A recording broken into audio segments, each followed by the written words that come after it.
पृथ्वी कैसे बनी, पृथ्वी का इतिहास, उत्पत्ति, संरचना और निबंध।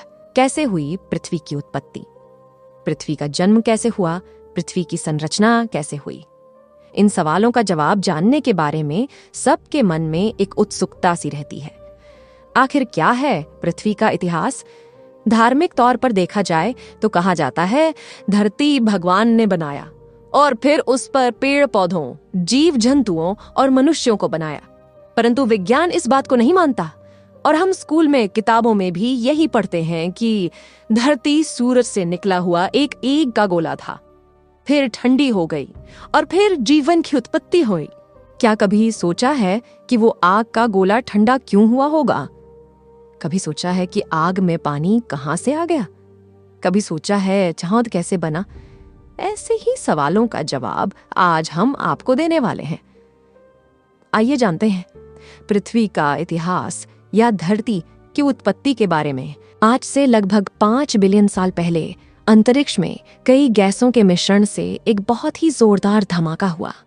इस धमाके से एक बहुत ही बड़ा आग का गोला बना जिसे हम सूर्य के नाम से जानते हैं। इस धमाके के कारण इसके चारों ओर धूल के कण फैल गए। गुरुत्वाकर्षण की शक्ति के कारण ये धूल के कण छोटे छोटे पत्थर के टुकड़ों में बदल गए। धीरे धीरे ये टुकड़े भी गुरुत्वाकर्षण की शक्ति के कारण आपस में टकराकर एक दूसरे के साथ जुड़ने लगे। इस तरह हमारे सौर मंडल का जन्म हुआ। कई मिलियन साल तक गुरुत्वाकर्षण शक्ति ऐसे पत्थरों और चट्टानों को धरती बनाने के लिए जोड़ती रही। उस समय 100 से ऊपर ग्रह सौर मंडल में सूर्य का चक्कर लगा रहे थे।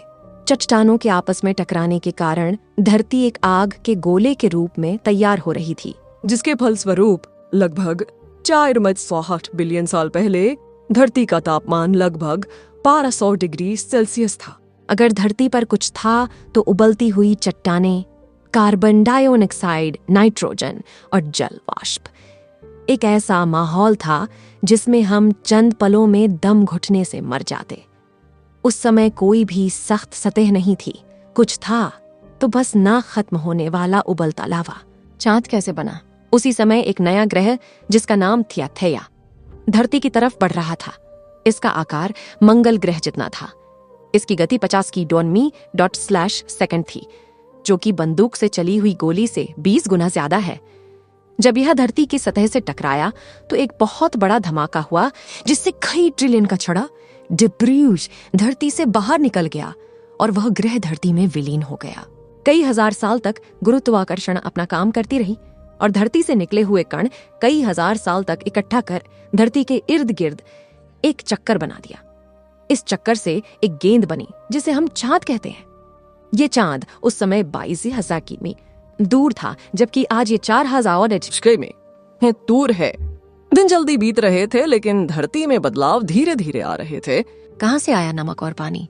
3.9 बिलियन साल पहले पृथ्वी की उत्पत्ति होने के बाद अंतरिक्ष में बचे चट्टानों का धरती पर हमला होना लगा। आसमान से गिरते इन उल्का में एक अजीब से क्रिस्टल थे जिन्हें आज नमक के रूप में प्रयोग किया जाता है। हैरानी की बात यह है कि जिन महासागरों से हम नमक निकालते, समुद्र का पानी इन्हीं गिरने वाले उल्का के अंदर मौजूद नमक से निकला है। आपके मन में यह सवाल आ रहा होगा कि आखिर उल्का में मौजूद इतने कम पानी से सागर की उत्पत्ति कैसे हो सकती है? तो इसका जवाब है कि ये उल्का धरती पर 20 मिलियन साल तक गिरते रहे, जिस कारण धरती पर काफी पानी इकट्ठा हो गया। कैसे बनी कठोर सतह? धरती पर पानी इकट्ठा होने के कारण धरती की ऊपरी सतह ठंडी होने लगी और उबलती चट्टानें ठंडी होने के कारण सख्त होने लगीं। लेकिन धरती के अंदर लावा उसी रूप में मौजूद रहा। धरती का ऊपरी तापमान 70-65 डिग्री सेल्सियस हो चुका था। धरती की सतह भी सख्त हो चुकी थी। धरती के वातावरण में बदलाव लाने के लिए ये तापमान और हालात एकदम सही थे। धरती पर आज जो पानी है वह कई बिलियन साल पहले का है। इसी पानी के नीचे सारी सख्त सतह ढक चुकी थी। चांद के पास होने के कारण उसके द्वारा लगने वाले गुरुत्वाकर्षण से धरती पर एक तूफान सा आने लगा। उस तूफान ने धरती पर उथल पुथल मचा दी थी। समय के साथ चांद धरती से दूर होता गया और तूफान शांत हो गया। पानी की लहरें भी शांत हो गईं। अब धरती की छाती से लावा फिर निकलने लगे और छोटे छोटे द्वीप बनने लगे। कैसे शुरू हुआ जीवन? 3.8 बिलियन साल पहले धरती पर पानी भी पहुंच चुका था और ज्वालामुखी फूट फूट कर छोटे छोटे द्वीप बना रहे थे। उल्काओं की बारिश अभी भी रुकी नहीं थी। पानी और नमक के अलावा ये उल्का और भी कुन ला रहे थे, कुछ ऐसे खनिज पदार्थ जो जीवन की उत्पत्ति करने वाले थे। ये खनिज पदार्थ थे कार्बन और एमिनो एसिड। ये दोनों तत्व पृथ्वी पर पाए जाने वाले हर जीव जंतु और पौधों में पाए जाते हैं। ये उल्का पानी में 3000 मीटर नीचे चले जाते थे, जहां सूर्य की किरणें पहुंच नहीं पाती थीं। धीरे धीरे ये उल्का पिंड ठंडे होकर जमने लगे। इन्होंने एक चिमनी का आकार लेना शुरू कर दिया और ज्वालामुखी में पड़ी दरारों में पानी जाने से धुआं इन चिमनियों से निकलने लगा और पानी एक केमिकल सूप बन गया। इसी बीच पानी में समाहित केमिकलों के बीच ऐसा रिएक्शन हुआ जिससे माइक्रोस्कोपिक जीवन का प्रारंभ हुआ। पानी में सिंगल सेल बैक्टीरिया उत्पन्न हो चुके थे। बिना पौधों के कहां से आई ऑक्सीजन? इस सवाल का जवाब जानने के लिए हमें 30 बिलियन साल पहले जाना पड़ेगा। ये वो समय था जब समुद्र की निचली सतह पर चट्टानों जैसे पड़े पत्ते उग रहे थे। इन्होंने एक कॉलोनी बना ली थी और इन पर जीवित बैक्टीरिया थे। इन पत्तों को स्ट्रोमेटोलाइट कहा जाता है। ये बैक्टीरिया सूर्य की रोशनी से अपना भोजन बनाते हैं। इस प्रक्रिया को प्रकाश संश्लेषण फोटोसिंथेसिस कहते हैं, जिसमें यह सूर्य की किरणों की ताकत से कार्बन डाइऑक्साइड और पानी को ग्लूकोज में बदल देता है, जिसे शुगर भी कहा जाता है। इसके साथ ही ये एक सहोत्पाद बाई प्रोडक्ट छोड़ता है जो कि ऑक्सीजन गैस होती है। समय की गति के साथ सारा सागर ऑक्सीजन गैस से भर गया।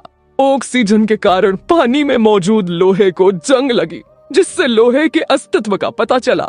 लहरों के ऊपर ऑक्सीजन वायुमंडल में प्रवेश कर चुकी थी। यही वो गैस है जिसके बिना धरती पर जीवन असंभव है। एक अद्भुत द्वीप से बने 2 महाद्वीप 2 बिलियन साल तक ऑक्सीजन गैस का स्टार बढ़ता रहा। धरती के घूमने का समय भी कम होता रहा। दिन बड़े होने लगे। 1.5 बिलियन साल पहले दिन 16 घंटे के होने लगे थे। कई मिलियन साल बाद सागर के नीचे दबी धरती की ऊपरी सतह कई बड़ी प्लेटों में बंट गई। धरती के नीचे फैले लावा ने ऊपरी सतह को गतिमान कर दिया। इस गति के कारण सारी प्लेटें आपस में जुड़ गई और बहुत विशाल द्वीप तैयार हुआ। लगभग 400 मिलियन साल के समय में धरती का पहला सुपर कॉन्टिनेंट तैयार हुआ, जिसका नाम था रोडिनिया। तापमान घटकर 30 डिग्री सेल्सियस हो चुका था। दिन बढ़कर 18 घंटे के हो चुके थे। धरती के हालात मंगल ग्रह की तरह थे। 450 मिलियन साल पहले धरती के अंदर से एक ऐसी शक्ति निकली जिसने धरती की सतह को 2 टुकड़ों में बांट दिया। और यह शक्ति थी कि ताप, जो कि धरती के नीचे पिघले हुए लावा से पैदा हुई थी, जिसके कारण धरती की ऊपरी सतह कमजोर पड़ती गई और धीरे धीरे दोनों सतहें एक दूसरे से दूर होती चली गईं, जिससे 2 महाद्वीप बने, साइबेरिया और गोंडवाना। पृथ्वी कैसे बनी? बर्फ का गोला। धरती के ऊपर ज्वालामुखी फटने का सिलसिला अभी जारी था। ज्वालामुखी के साथ निकलने वाले लवा के साथ निकलती थीं गैसें और हानिकारक कार्बन डाइऑक्साइड। वातावरण में फैली कार्बन डाइऑक्साइड ने सूर्य की किरणों को सोखना शुरू कर दिया, जिससे धरती का तापमान बढ़ने लगा। बढ़ते तापमान के कारण सागर के जल से बदल बने और कार्बन डाइऑक्साइड की उपस्थिति में मिलकर अम्ल वर्षा, एसिड रेन की। बारिश के साथ आने वाली कार्बन डाइऑक्साइड को चट्टानों और पत्थरों ने सोख लिया। वातावरण में कार्बन डाइऑक्साइड खत्म हो जाने से कुछ हजार सालों में तापमान घटकर 50 डिग्री सेल्सियस हो गया। इस स्थिति वाली धरती को बर्फ की गेंद स्नोबॉल भी कहा जाता है। चारों तरफ बर्फ हो जाने के कारण सूर्य की किरणें धरती से परावर्तित रिफ्लेक्ट हो जाती थीं और तापमान बढ़ नहीं पाता था। बर्फ और बढ़ती चली जा रही थी। बर्फ पानी में कैसे बदली? धरती का केंद्र अभी भी गर्म था। ज्वालामुखियों का फटना भी जारी था, लेकिन बर्फ इतनी ज्यादा हो चुकी थी कि ज्वालामुखी से निकलने वाली गर्मी उसे पिघला नहीं पा रही थी। परंतु अब कोई ऐसा स्रोत नहीं था जो कार्बन डाइऑक्साइड को सोख पाता। सारे चट्टान और पत्थर बर्फ के नीचे दब चुके थे। एक बार फिर कार्बन डाइऑक्साइड ने अपनी ताकत दिखाई और सूरज की गर्मी को सोखा कर बर्फ को पिघलने पर मजबूर कर दिया। अब तक दिन भी 22 घंटों के हो गए थे। किस कारण हुआ भूमि पर जीवन संभव? बर्फ पिघलते समय सूर्य से आने वाली पराबैंगनी हानिकारक किरणों से एक केमिकल रिएक्शन हुआ, जिससे पानी में से हाइड्रोजन परऑक्साइड बनी और उसके टूटने से ऑक्सीजन। यही ऑक्सीजन गैस 50 की.मी. ऊपर वातावरण में पहुंची तो वो भी एक केमिकल रिएक्शन हुआ, जिसे से जन्म हुआ, जिससे ओजोन नाम की एक गैस बनी जो सूर्य से आने वाली हानिकारक किरणों को रोकने लगी, जिसने ईवान की शुरुआत को एक आधार दिया। अगले 150 मिलियन साल तक इस गैस की परत काफी मोटी हो गई। इसके साथ ही पेड़ पौधे अस्तित्व में आए और ऑक्सीजन की मात्रा और बढ़ने लगी। कभी सोचा है गुलाबी धरती के बारे में? जानिए पृथ्वी कैसे बनी थी गुलाबी। जी हाँ, सब कुछ ठीक ठाक चल रहा था। पानी में से पहली मछली टिकटैलिक बाहर आने की कोशिश कर रही थी। 15 मिलियन सालों में इसने धरती को अपना निवास स्थान बना लिया। इसके साथ ही ड्रैगन फ्लाई का जन्म हुआ और कई और जीव बनने लगे। ऑक्सीजन की मात्रा ज्यादा होने के कारण इनकी हड्डियां और मांसपेशियां बड़ी तेजी के साथ बढ़ रही थीं। तभी अचानक वातावरण में बदलाव आया।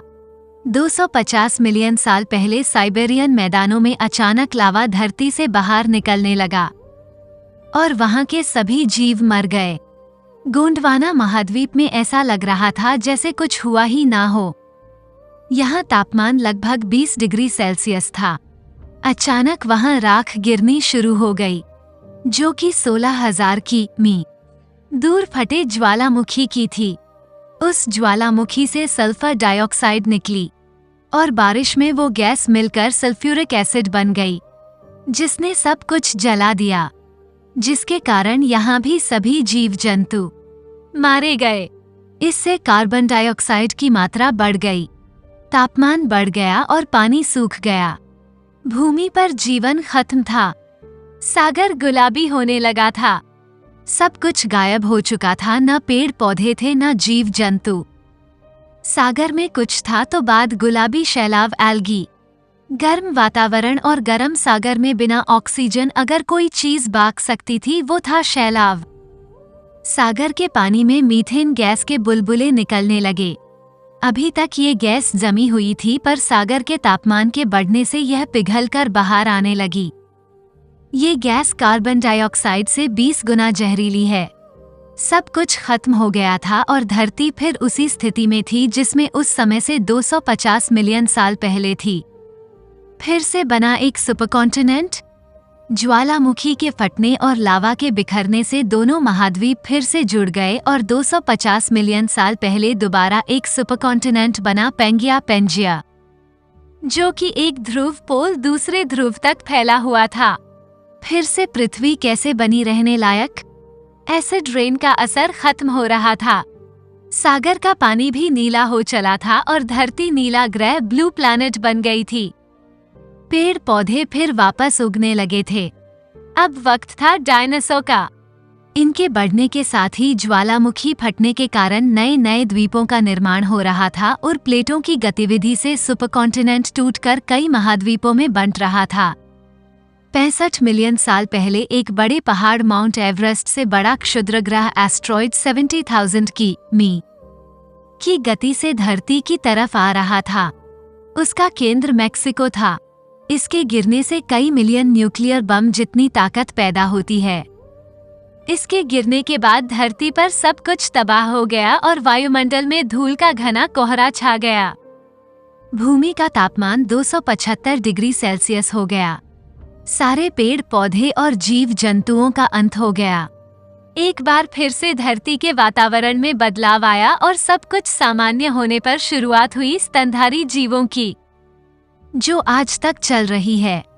होमोसेपियंस, इंसान की वो जाति जिसमें हम सब आते हैं। इनका विकास 40,000 साल पहले हुआ था।